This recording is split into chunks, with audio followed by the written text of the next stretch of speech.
یہ علماء جو کہتے ہیں نا ڈائریکٹ نہ پڑھو، کسی حد تک وہ ٹھیک ہی کہہ رہے ہوتے ہیں. ہاں کہا گیا بلغوا عنی ولو آیا، پہنچا دو میری طرف سے خواہ ایک آیت ہی آتی ہو. صحیح بخاری میں تو آیت آتی ہوگی تو پہنچائیں گے نا. اگر آپ کو آیت کا خود ہی نہیں پتا تو آپ آگے کیسے پہنچائیں گے؟ علی بھائی آپ ایک طرف تو کہتے ہیں درس قرآن ہونا چاہیے، دوسری طرف آپ یہ مشورہ دیتے ہیں کہ تبلیغ جماعت کو ریاض الصالحین سے درس شروع کرانا چاہیے. دونوں چیزیں بیک وقت کیسے درست ہیں؟ درست ہے نا، کیونکہ ریاض الصالحین میں درس قرآن ہی ہے.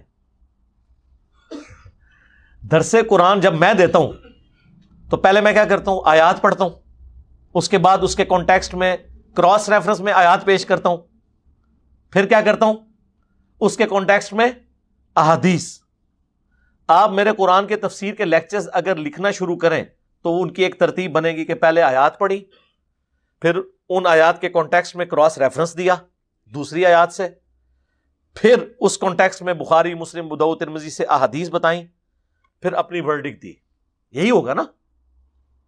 تو ریاض الصالحین میں آلریڈی یہ ہوا ہے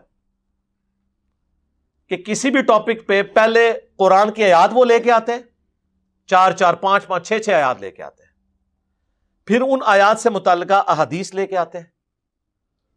تو بالکل درس قرآن ہی ہے. ریاض الصالحین کا درس قرآن ہی ہے، کیونکہ وہ ٹاپک وائز ہے.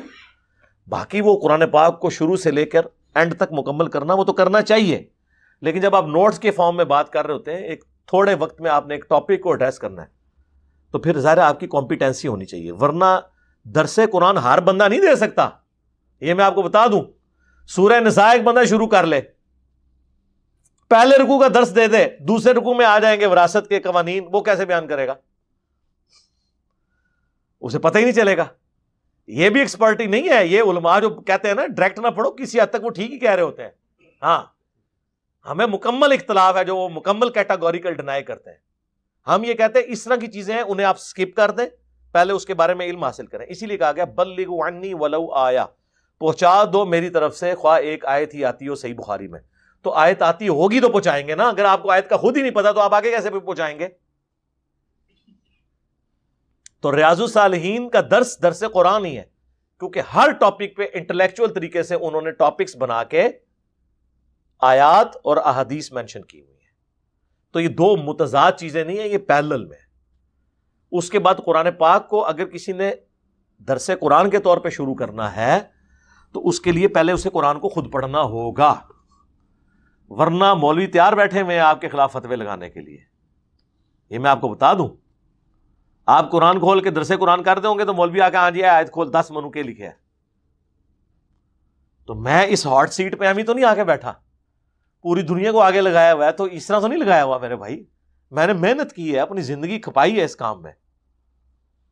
تو اس طرح کرنے سے یہ معاملات نہیں ہو جانے، یہ ذرا ذہن میں رکھیے گا. اور ہم جو کہتے ہیں نا قرآن و حدیث ڈائریکٹ پڑھو، وہ اس لیے کہہ رہے ہوتے ہیں کہ علماء آپ کو قرآن و حدیث کے اپوزٹ بتا رہے ہوتے ہیں. ہم نے کبھی نہیں کہا کہ علماء سے قرآن و حدیث نہ پڑھیں. ہم یہ کہتے ہیں علماء کو جا کے پوچھیں کہ یہ قرآن و حدیث میں کہاں لکھا ہوا ہے. یہ ہمیں بھی پتا ہے کہ ہر بندہ اس کمپیٹنسی کے لیول پہ نہیں آئے گا. سورہ توبہ کے اینڈ پہ آتا ہے کہ یہ تو ہو نہیں سکتا کہ ہر قبیلے میں ہر بندہ ہی دین کا تفصیلی علم حاصل کرے.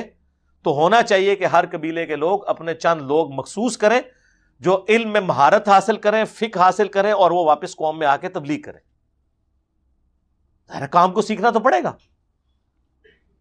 وہ جو ہم کہتے ہیں نا ڈائریکٹ پڑھو، اس لیے کہتے ہیں کہ جو یہ سیکھ کے آئے ہوئے ہیں نا، یہ قرآن یا بخاری مسلم کھول کے بیچ میں اندر بزرگوں کی سٹوریاں پڑھ رہے ہیں. تو ان سے ہوشیار رہیں، ان سے پوچھیں یہ قرآن میں کہاں لکھا ہے جہاں سے آپ نے پڑھا ہے، حدیث میں کہاں لکھا ہے جہاں سے پڑھا ہے. اب یہ نہیں علماء سے پوچھیں کہ یہ کہاں قرآن و حدیث میں لکھا ہوا ہے کہ اگر ناجائز جگہ پہ بھی ایک دفعہ مسجد بن جائے تو آپ نے اسے گرانا نہیں ہے، مسجد کا احترام شروع ہو جائے گا. تو کہیں گے ہمارے بزرگوں کے فتوے ہیں. تو جب کوئی کہ بزرگوں کے فتوے ہیں تو بزرگوں نے تو پتہ ہے اسی ویسے ہی نہیں کچھ سمجھتے. اسی نے کہا کہ بابے شاہی کوئی نہیں.